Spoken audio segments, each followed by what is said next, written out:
रामधारी गुप्ता उच्च गति अभ्यास खंड 1 प्रतिलेखन संख्या 1-2 स्पीड 100 शब्द प्रति मिनट। Ready start. सभापति महोदय, मैं रक्षा मंत्रालय की मांगों का समर्थन करने के लिए खड़ा हुआ हूं। वर्तमान घटनाओं से पता चलता है कि संसार का हर देश अपनी सुरक्षा के बारे में चिंतित है और उसके लिए हर प्रयत्न कर रहा है। इस दृष्टि से अन्य देशों की तरह हमारे देश में भी रक्षा मंत्रालय का महत्व है। मुझे इस बात की खुशी है कि जहां अन्य मंत्रालयों की उनके पिछले साल के कामों के बारे में काफ़ी आलोचना हुई है, वहां इस मंत्रालय की कम आलोचना हुई है। इससे पता चलता है कि इस मंत्रालय ने पिछले साल अच्छा काम किया है। मोटे तौर पर किसी भी देश की सुरक्षा नीति का लक्ष्य यह होता है कि दूसरे देशों, खास तौर से पड़ोसी देशों के साथ मित्रता के संबंध स्थापित हों और हम एक दूसरे के मामलों में हस्तक्षेप ना करें। लेकिन उसके साथ यह भी जरूरी होता है कि हम अपने देश की सीमाओं और अखंडता की रक्षा करें। इसलिए हमारे देश का यह कर्तव्य हो जाता है कि हम अपने पड़ोसियों के कार्यों पर पूरी नज़र रखें, क्योंकि आज तक हमारे देश पर जो संकट आए वे हमारे पड़ोसियों से आए हैं। 1965 में पाकिस्तान के साथ जो लड़ाई हुई और उसके बाद ताशकंद में जो समझौता हुआ वह सिर्फ कागज पर ही रहा। पाकिस्तान ने उस पर कोई अमल नहीं किया। इस दृष्टि से बहुत ज़रूरी है कि हम अपने देश की सुरक्षा की हर तरह से व्यवस्था करें।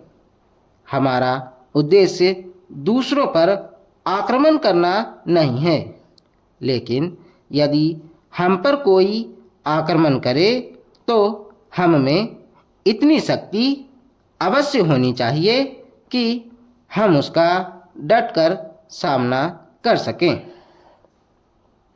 आप जानते हैं कि पिछले दिनों पाकिस्तान को अमेरिका और चीन से काफ़ी मदद मिली है।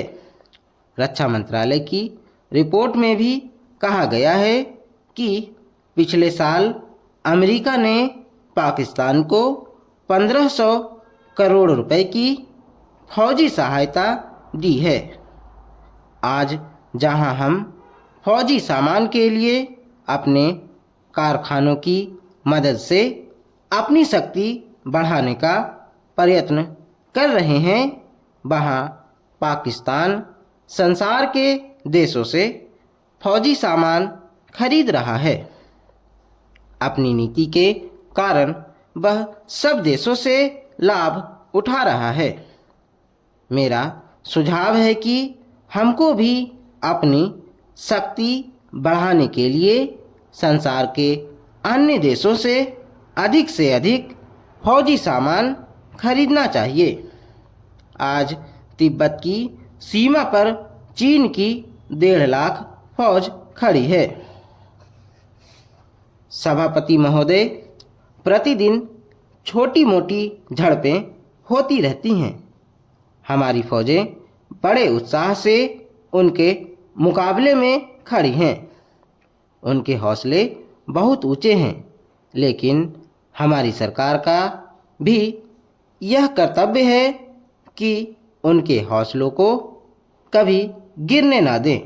उन्हें हर तरह की सुविधा प्रदान की जाए जिससे उनका आत्मविश्वास बढ़े।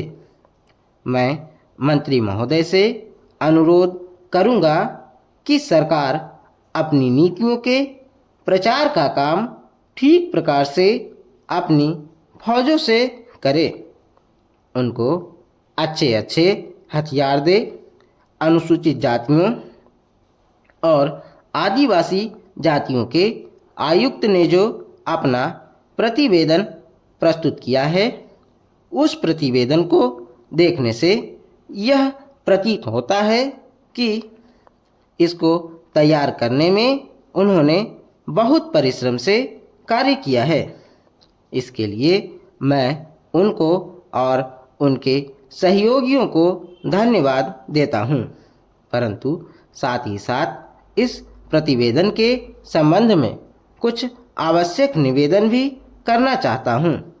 पहली बात तो यह है कि इस प्रतिवेदन को देखने से ऐसा प्रतीत होता है कि इन कार्यों के लिए जिस धन का उपयोग होता है वह 3 साधनों से उपलब्ध होता है: केंद्र सरकार द्वारा, राज्य सरकारों द्वारा और कुछ गैर सरकारी संस्थाओं द्वारा।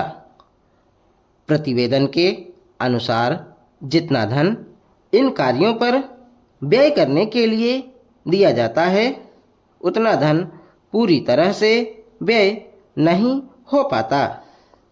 मैं यह नहीं कह सकता कि आवश्यकता से अधिक धन दिया जाता है या कार्यकर्ताओं को वह धन प्राप्त ही नहीं होता, जिसके कारण से वह बिना खर्च हुए बच जाता है।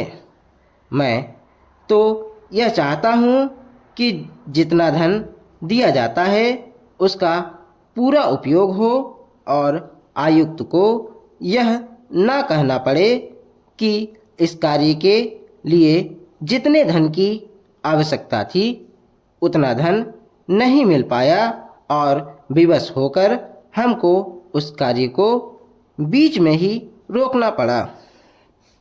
जहाँ तक राज्य सरकारों का संबंध है, बहुत सी राज्य सरकारें अभी तक इस कार्य में असावधानी से काम ले रही हैं और इस कार्य को उपेक्षा की दृष्टि से देखती हैं।